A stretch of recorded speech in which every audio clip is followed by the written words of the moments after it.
Bonjour, alors bienvenue dans cette deuxième vidéo sur le calcul de la marge brute.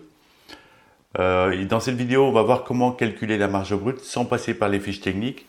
En fait, on va le faire de façon plus globale sur une période. Alors, déjà, on va commencer par choisir cette période. On peut faire ce calcul soit à la semaine, soit au mois. On le fait aussi à l'année. Et en fait, c'est ce que fait le comptable quand il fait le bilan. En fait, il calcule la marge brute à l'année. Et ici, on va voir comment on va le faire par mois ou par semaine. Donc bon, dans l'exemple, on va le faire tous les mois. Pour démarrer, c'est très bien. On va donc choisir cette période mensuelle. Donc ce qu'il va nous falloir pour ce calcul, c'est le chiffre d'affaires de la période, donc du mois.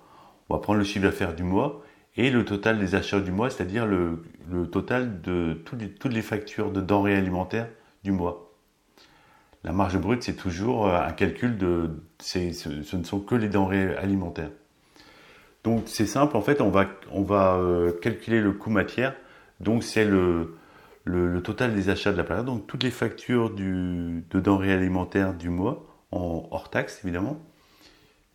Et, euh, et le chiffre d'affaires de ce mois aussi, hors taxe. Alors, la marge réelle, donc c'est comme tout à l'heure, c'est 100% moins ce coût matière. Donc, on va obtenir tout de suite, en fait, la marge brute du mois. Alors, on peut séparer les liquides et solides pour faire un calcul plus précis. On peut même séparer les alcools et les boissons non alcoolisées parce que ce sont de deux TVA différentes, par exemple.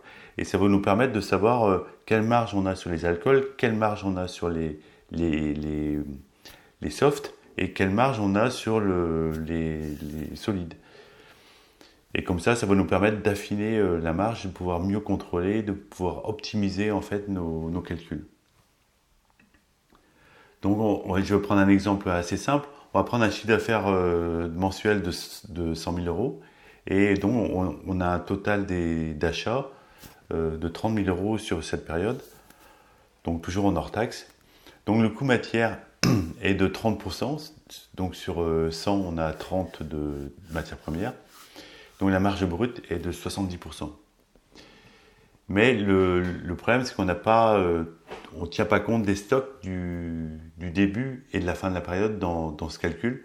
C'est-à-dire qu'on va devoir passer par des inventaires pour savoir ce qu'on avait au début du mois et à la fin du mois, parce que ça joue sur la différence. L'inventaire de début ici, dans cet exemple, qui était de 10 000 euros. L'inventaire de fin qui était de 15 000 euros.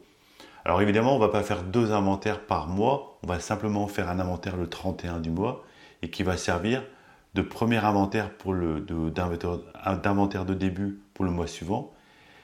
Et par exemple, si on prend le mois de mars, si le 31 mars on fait un inventaire, il va servir pour le mois d'avril, il va servir d'inventaire de début et l'inventaire du 30 avril va servir d'inventaire de fin. Donc on a un inventaire par mois. Donc ici, on voit qu'il y a une différence de 5 000 euros entre les deux inventaires. Alors comment est-ce qu'on va prendre ça en compte? Donc le chiffre d'affaires est toujours le même, il est inchangé dans ce calcul-là. Donc pour les achats de denrées, on garde les 30 000 euros, on rajoute ce qu'on avait en début de mois et on retire ce qu'on avait en fin de période. Et donc, ce qui fait qu'il nous reste 25 000 euros de denrées alimentaires, d'achat de denrées sur ce mois, en tenant compte des inventaires. Donc, le coût matière est de 25% et la marge brute est de 75%.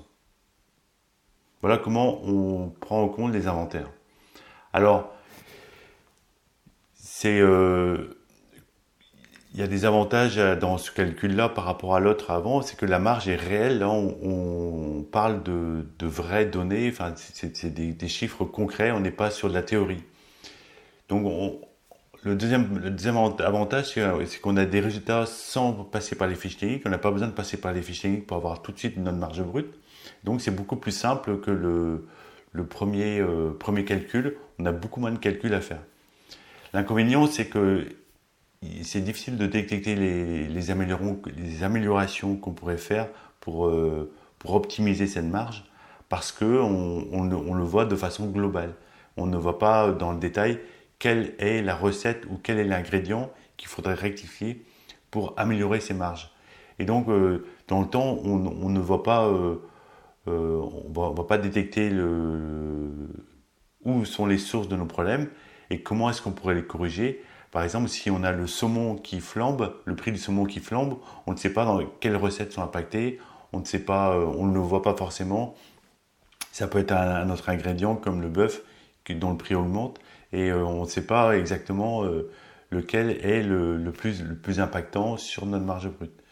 Donc, ces calculs, en fait, on va pouvoir les faire avec, pareil comme tout à l'heure, avec des feuilles de calcul. Donc, on va une première feuille où vous trouverez les modèles en dessous encore. La première feuille va vous permettre de calculer en fait mensuellement la somme de toutes les factures que vous avez dans le mois et vous allez pouvoir le diviser par le chiffre d'affaires pour obtenir cette marge. Il y a aussi des logiciels qui existent, donc comme tout à l'heure, j'ai mis un lien vers le logiciel Cous que vous verrez, dont je vous parlerai à la fin de cette formation. Donc, quelle technique privilégier par rapport à ces deux approches? En fait, ce sont les deux approches qui sont généralement utilisées. On peut en avoir d'autres, mais en restauration, en général, c'est ce qu'on utilise. Alors, on va utiliser que les deux parce qu'on a besoin de la première pour fixer les prix et pour identifier les problèmes, comme je vous ai dit, pour savoir précisément où est-ce qu'on peut améliorer la marge brute. Et la deuxième, en fait, qui va nous permettre de contrôler en fin de mois la marge pour savoir si les actions qu'on a mises en place sont efficaces et pour vérifier tous les mois ou toutes les semaines où on en est, parce qu'on ne peut pas attendre le bilan du comptable un an après pour pouvoir prendre des mesures d'amélioration de la rentabilité. Donc la première méthode va nous servir à trouver les sources d'amélioration ou les sources de dérapage. Et la deuxième, c'est vraiment le contrôle pour notre tableau de bord.